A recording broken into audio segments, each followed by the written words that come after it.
Ryan Buxton is an outreach specialist for consumer programs, which includes the Pennsylvania 529 College and Career Savings Program, the State College Savings Section 529 program, sponsored by the Pennsylvania Treasury Department, and the PA ABLE Savings Program, modeled after college savings accounts.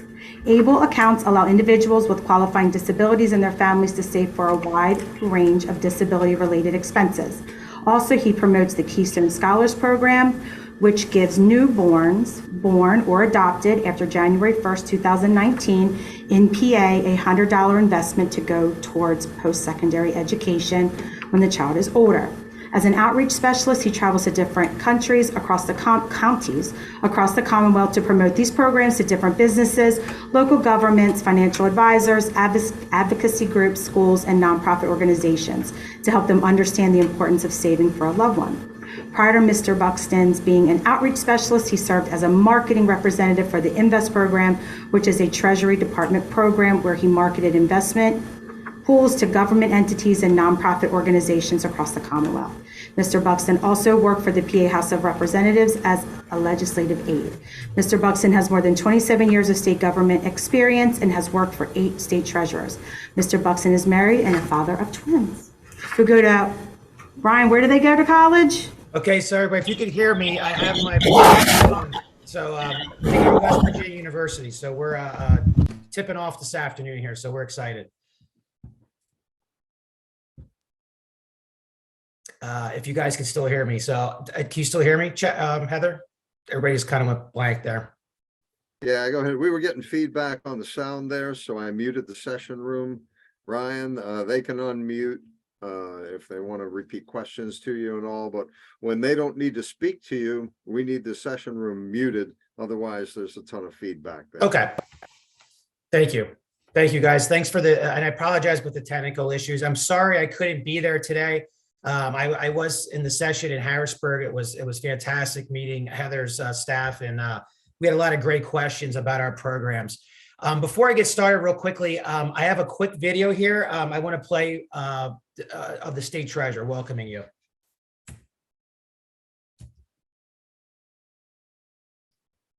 Hi, I'm Pennsylvania State Treasurer Stacey Garrity.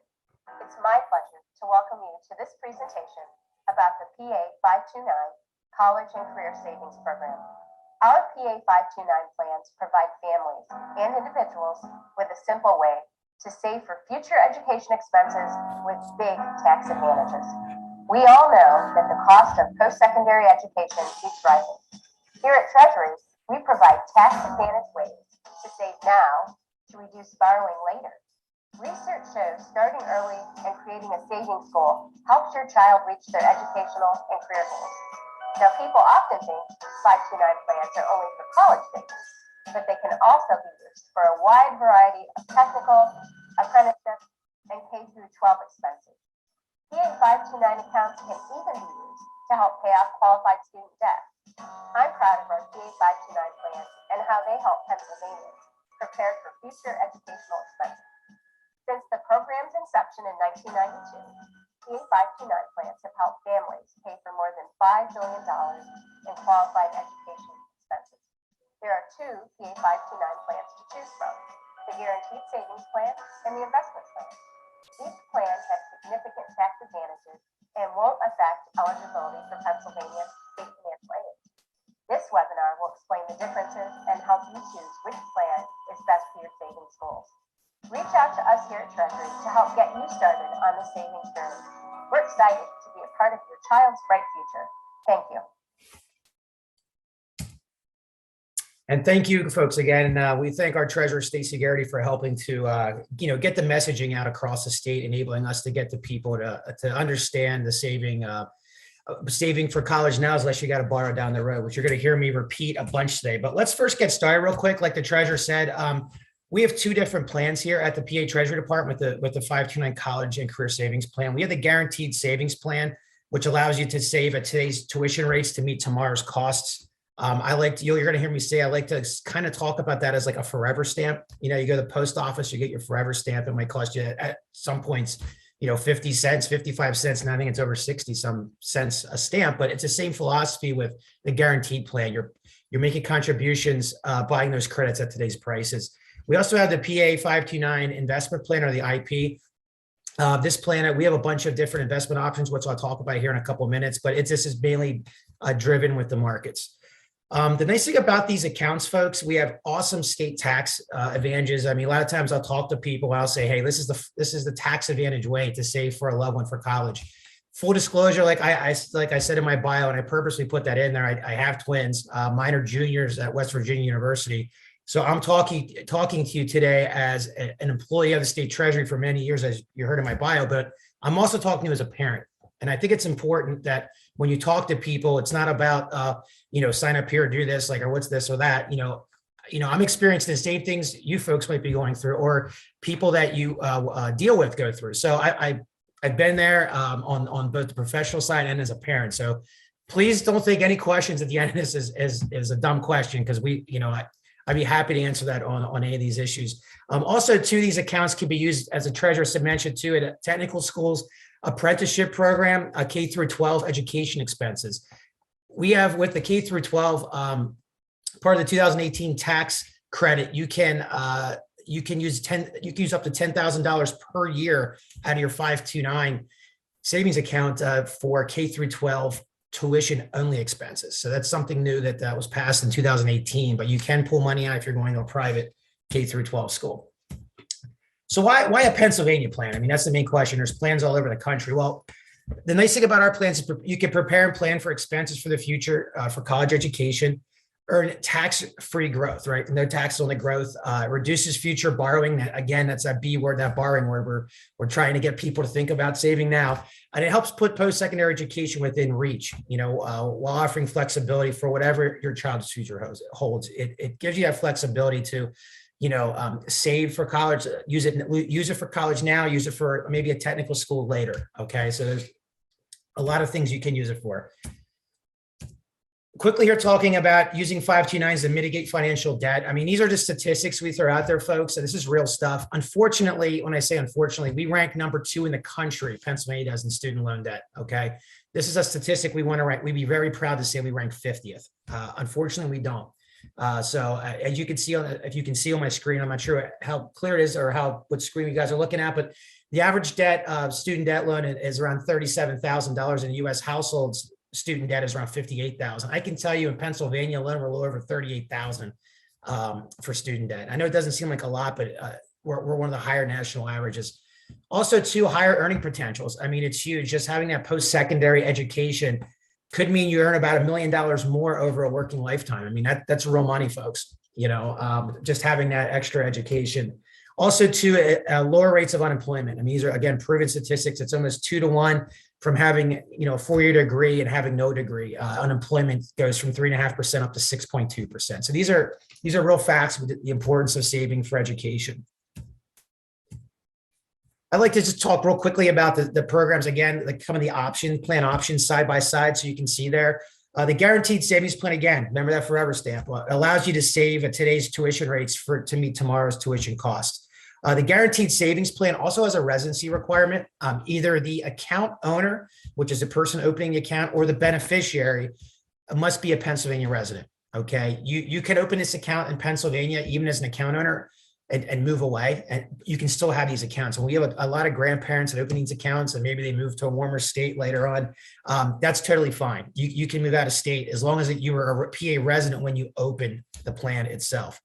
The investment plan offers, we have a bunch of different investment options with bond stocks and time dated funds.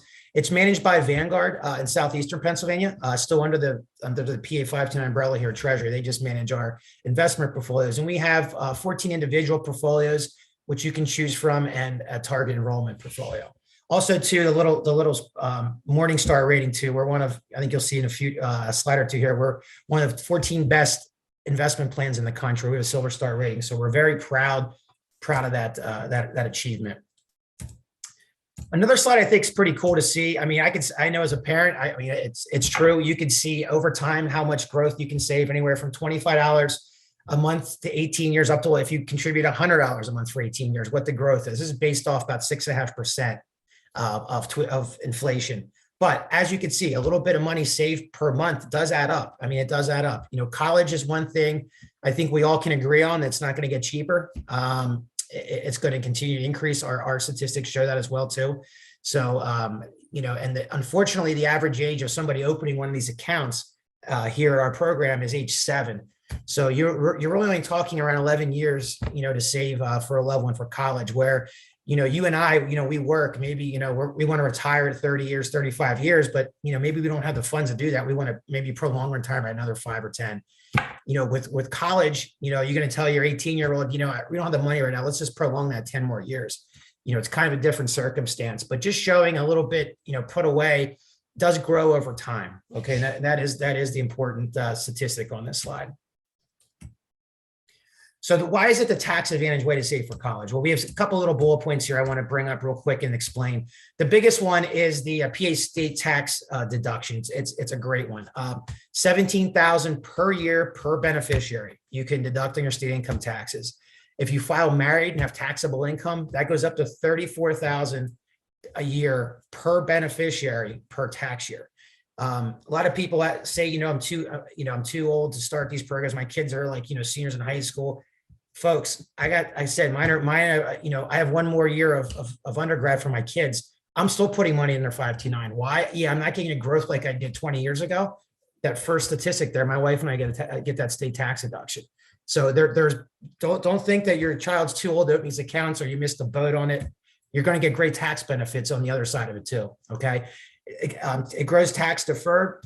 It's tax exempt when used for qualified expenses. You pay no state or federal taxes on it. Same with estate and gift tax with benefits on that. And if someone passes no PA inheritance tax, and there are no income restrictions. Doesn't matter how much money you make, you can open one of these accounts. So how the Guaranteed Savings Program grows. The philosophy is, you can save enough for a semester today to have enough for a semester at a school tomorrow, right? The growth on the contribution is going to be based off secondary tuition increases, which I'm going to show in the next slide.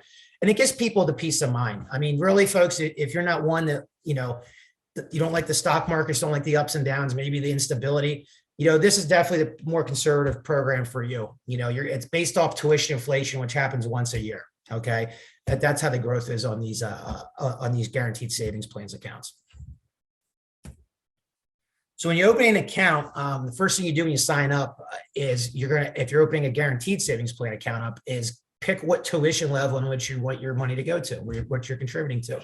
As you can see here, we have 5 different levels. We have the Ivy League level, the private 4-year college level. We have our state-related level, which is made up of our state-related schools like Penn State, Pitt, Temple. Our state system of higher education, or PASHE, that's our state schools, and we have our community colleges. Obviously, you have no idea where your kids are going to go to school, right? I mean, if you have a young child or someone even in high school, I mean, it took my kids pretty much the end of their junior year to figure out what they're going to be doing. But just because you pick one of these levels does not mean you have to go to one of these schools. I want to make that very clear. This is just what you're saving at, what you're buying those GSP credits at, those forever stamps at. Okay. You can change your tuition level at any time. And if your loved one decides to go to a PA publicly funded school, like a state-related, state system, or community college, we set your rate right to that school. Someone like my kids that go out of state, or maybe a private college here in Pennsylvania, it doesn't matter. You want to look at that tuition inflation value, okay? You want to look at the dollar value, not actual the credits. The credits convert in the dollar value. So that's for another presentation, but just to get you an idea on how that GSP works. Real quickly on the investment plan, I want to just talk about this for a second too. Again, I mentioned earlier we're a Morningstar rated, Silver Star rated by Morningstar, one of 14 best plans in the country. We have some cool investment options. One of the biggest one I like to tell people is that target enrollment date option. I like to say it's kind of like set it and forget it. And the reason that is because it's based off when your loved one's going to graduate high school. So if you're listening to me right now and you have a 2-year-old or know someone has a 2-year-old, you want to open one of these target enrollment options, that's great. You're going to be mainly like 90% stocks, 10% bonds. The idea is as that child gets older, getting ready to use it for college, gets a little more principal protected, less exposure. So you're going to have more bonds and cash and less stocks. So if you have someone that's in high school right now, you're going to be a lot less stock exposed with that target enrollment portfolio. We also have 14 fixed asset allocations, which are made up of like aggressive pools, moderate conservative options, interest rate options. You can pick up to 5 at any time, so you can kind of customize your investment plan. The federal law states you can change it, your asset allocations twice per calendar year. That is not a Treasury Department policy. That is a IRS policy. So if you're in a plan and you're not happy with it, maybe you're not happy with the growth, you want to switch it out to something else, that's fine. But you have one more move then for the calendar year. Okay, it's per calendar year, so it's 2 asset allocation changes per year. You can also mix and match. You can mix a combination of target enrollment options with individual portfolios, or just pick one. It's totally up to you, whatever you like to do. So the main question I get like 90% of the time when I talk to people across the state is, Ryan, what do you recommend? Like, what should we do, right? Unfortunately, we can't give financial, tax, or legal advice. But what I can tell you is you can have one of each. You can have a GSP and an investment plan. And the reason being is, you got to think in your mind, do you think tuition inflation, those forever stamps, are going to outperform the markets? Or do you think the markets are going to outperform tuition inflation? I can tell you folks, we have about $7 billion in assets. I'm just giving you round numbers in our program. We have about 2.4 billion, $2.4 billion in our guaranteed savings plan. We got about 4.5 billion in our investment plan. Obviously, the markets the past 5 years, other than the interest rates, were a little bit recession lately, but have been doing very well. You can see where people were putting their money. That's how they're based. Doesn't mean future performance is going to be that way. I can tell you, when I opened my accounts up, my kids were just born. I did one of each because that was my thinking too. It's like, okay, if the markets are doing well, inflation's kind of flat, but if the markets are kind of down, right, inflation's usually up, which is the case right now. So it's just a way you can make money on both ends of it. Also, too, you can move money between the plans if you would like. It's simply called a rollover. We have a form for that. You literally just fill out the rollover form, pull the money out of the guaranteed, put it in an investment plan, or vice versa. There's no taxes, fees, or penalties for doing any kind of rollovers. Okay. Yeah, so the plans themselves, you just have to think in your mind. The best thing I can say is, do you like the markets, or do you like a forever stamp, right? Buying those credits at today's prices, kind of, right? And that's how it's going to grow. With the guaranteed savings plan, I want to back up 1 second too. When your loved one gets up to the age where they're going to use the plan to go to college, it's always first in, first out, which means obviously your older money is going to come out first, right? Because that would have been the cheaper rates theoretically when you were buying those GSP credits or those forever stamps. Just want to make sure that people understood that. So using a PA 529 account, you can withdraw some of the money or all the money. You can literally, if you have money in the account and you need all of it, you draw it down to zero. Absolutely, you can do that. Your account will stay open for 6 months with a zero balance. After 6 months, the account's automatically closed. Okay, so if you do draw it down to zero, even if you put $1 in, $1 minimum contribution, or $10, whatever you want to put in there, it'll stay open. Okay, so just keep that in mind. If you need to draw it down, you can do that. You just have 6 months then to refund some money into it before it closes. You can change the beneficiary. We have some people that open accounts up in their own names too, and then maybe they have a child and then they want to change it from them to a child. We have, again, these are all forms. There's no taxes or fees to change a beneficiary on any of these accounts. Again, you can use it for most higher education related expenses. Plus, like I mentioned, that K through 12 tuition only, $10,000 a year, and repayment of student loans. That's brand new within the last 15 months, I think, or so. But it's with the 529 account. Before, it was a non-qualified expense, which you can hit with taxes and fees, taxes and penalty fee. Excuse me. With the loan repayment, it's $10,000. It's capped at $10,000 lifetime of the loan that you can now withdraw out of your 529 account to pay loan repayments. I got to be honest with you, folks. If I had money left there, I don't know why it was never a qualified expense. I mean, it's one way to knock that down in the United States. Obviously, if you have money left over, you theoretically should be able to take that money out of your college account and put it down on your loans. But I don't work for the IRS. We just follow the guidelines that come down from the federal government down to the state level. But it's $10,000 maximum lifetime for student loan repayments. It is capped. Just want to make sure people are aware of that. You can also transfer money between accounts, like I mentioned. Simply do rollovers. If you have, maybe you have a couple kids in your guaranteed savings plan account. One of them is going to college. Maybe you have a younger one, and that college kid's going to need more money. You can transfer between beneficiaries in the account. There's actually there's a button for that. If you only have online access, you can do transfers. There's no cost, there's no fees associated with that. Also, too, you can use it in most schools. Like, I gotta be honest with you, folks, 99% of the schools you hear about, you can use these accounts. I mean, if you're not sure of a school, you can visit FAFSA's website, FAFSA.edu.gov. Simply put in the school. If there's a school code with that school, you can use it for these 529s. Again, a 529 is just a federal IRS code for education. Okay, that's what it is. And the schools need to participate in that financial aid program to qualify to use these accounts. But yeah, even like beauty schools, culinary schools, technical schools, I mean, most all of them participate with federal financial aid, so there shouldn't be a problem. Excuse me. I also want to talk about real quickly some other benefits with these plans. We have a plan called, we partner with Sage Scholars. I'm not sure if anybody out there is familiar with that, tuition rewards.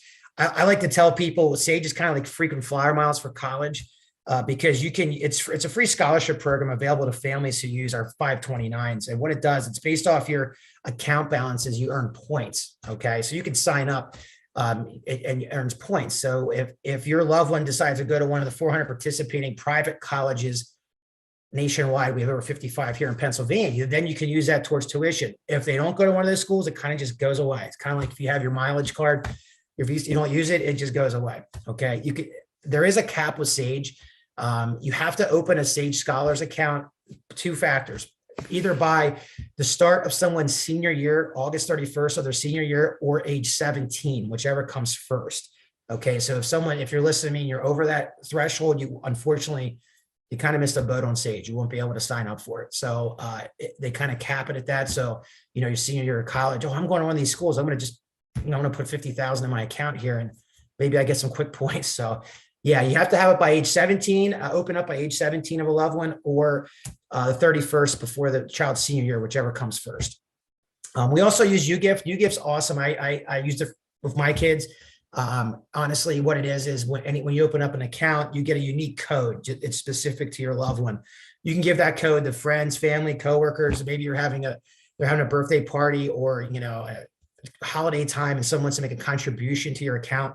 They can simply go on UGIF's website, use that UGIF code, either mail a check in or do a wire transfer into someone's account, and that money will go right into their 529 account.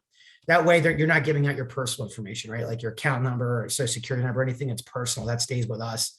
You just give them that code. I will tell you that even friends and family folks can get that state tax deduction. Okay, so I know my parents enjoyed it, my in-laws. When they put money in, they got that state tax deduction for an educational gift. So keep that in mind. If someone else is contributing to that 529, they're entitled as well to that tax deduction on their state income taxes.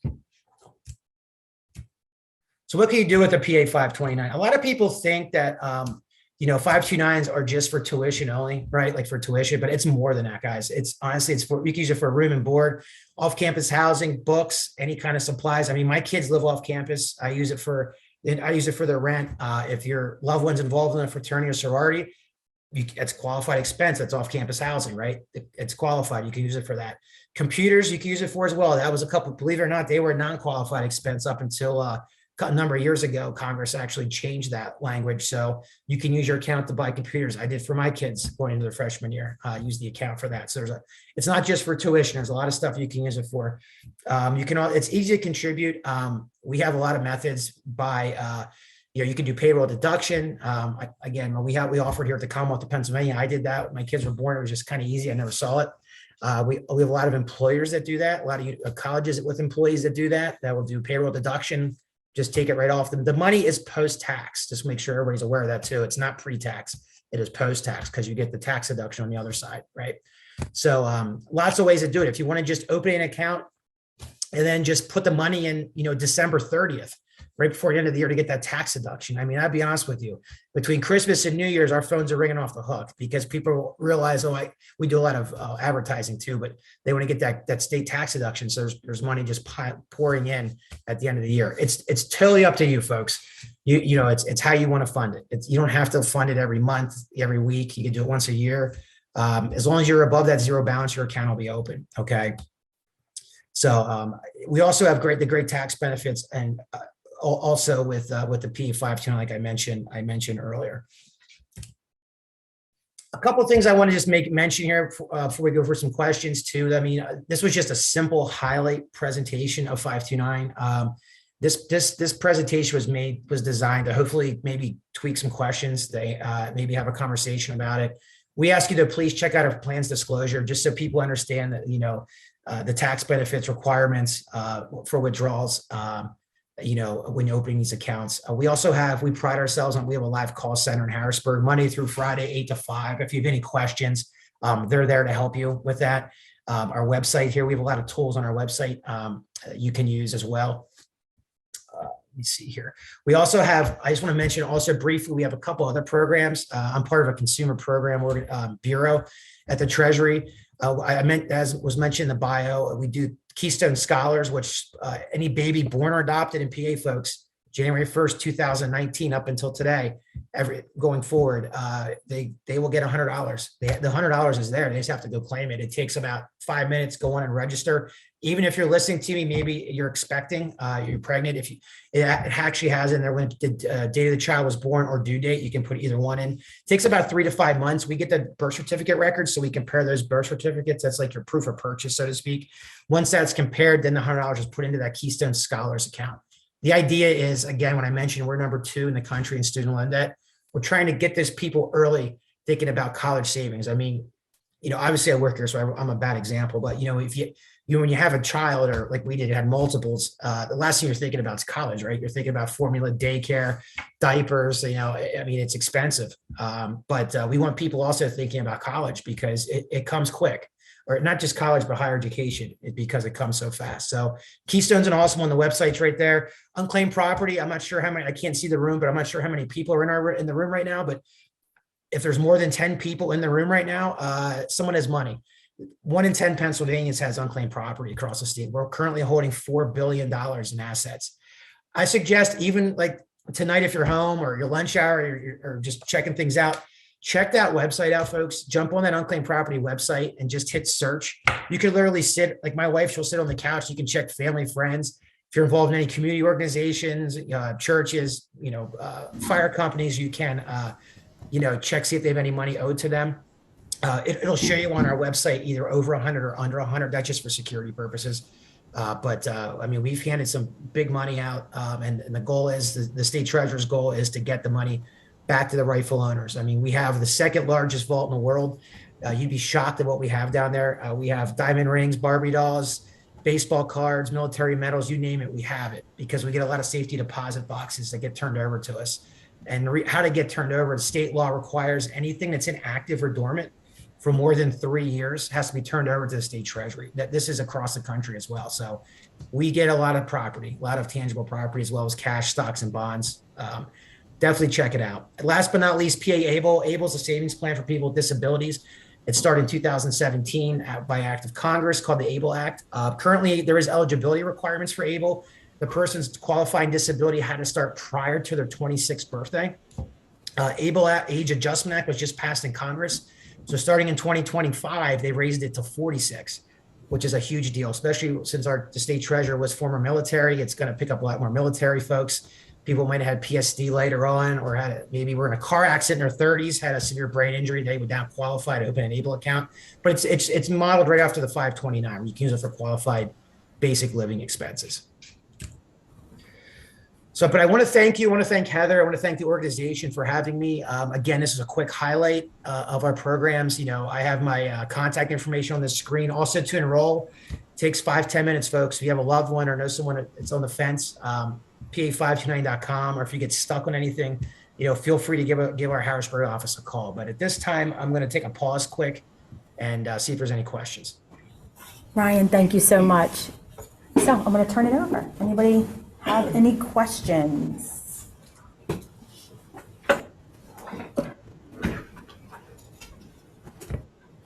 Does anybody in the room have a 529 account? Ryan, you probably have you have about 8 folks here today. Okay, cool. Anybody have a 529 account? I mean, I know our last session, I think we had including me, I think there was 4 of us, 5 of us. I just didn't know if anybody. Yeah. No? Okay. Yeah. So I have a question here real Yes. quick, and I'm not sure, this might not be, you might not know it, but like, if a student has a past due balance from like 2021 and they decide to pull from a 529 now, is that considered a qualified expense, or would they be penalized for pulling to Great. cover past due? Great question. So as long as you had the 529 established, absolutely. Like if you have a guaranteed savings plan, when you make a withdrawal or when you withdraw money to pay expenses, we would just need a copy of the tuition bill for that semester of year that you need the money and a payment authorization form. And we will pay you directly, pay the school, pay your beneficiary or an approved third party. There's 4 options. The investment plan, simply you just could call us and say, I need $5,000. We'll send you $5,000. But great question. We do tell people, we don't need receipts or anything here at the Treasury.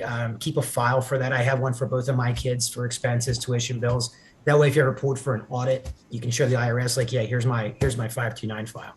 Great question, though. But yes, you can make withdrawals for past expenses. Great. Anybody else?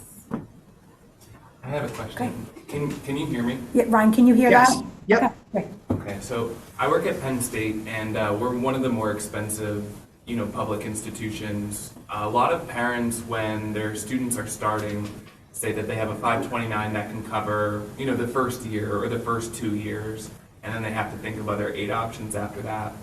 That's a really common thing. And so I normally try to float the idea, especially if the students offer the direct subsidized loans from the government, to sort of parse that savings out a little bit longer, because obviously the student eligibility for the subsidized loans is annual. And so Right. it carries through. So if somebody has the PA 529,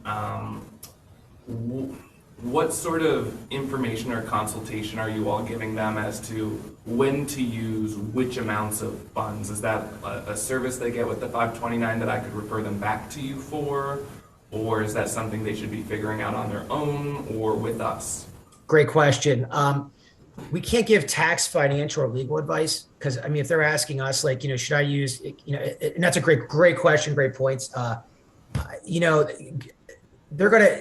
They have to make that decision. The easy answer is they would have to make that decision themselves, whether it would be, they want to use, depending on what their account balance is. If they're saving at Penn State, I think it's like around $800 a credit right now, without looking at my rate sheets. But anyways, so they have to figure out, well, how many, if they're a full-time student, taking 15 credits, 12 credits.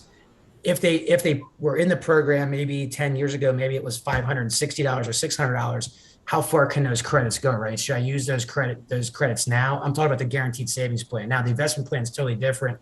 It's going to be based off the markets. They could have opened this 18 years ago and had 20% growth on that money, but if they're falling short of that, that would be something I would think they would need to talk to Student Financial Services, or we always say, talk to a financial planner. Honestly, there's financial planners out there for education as well that may give them a direction as to how they should disperse the money if they need to do it that way.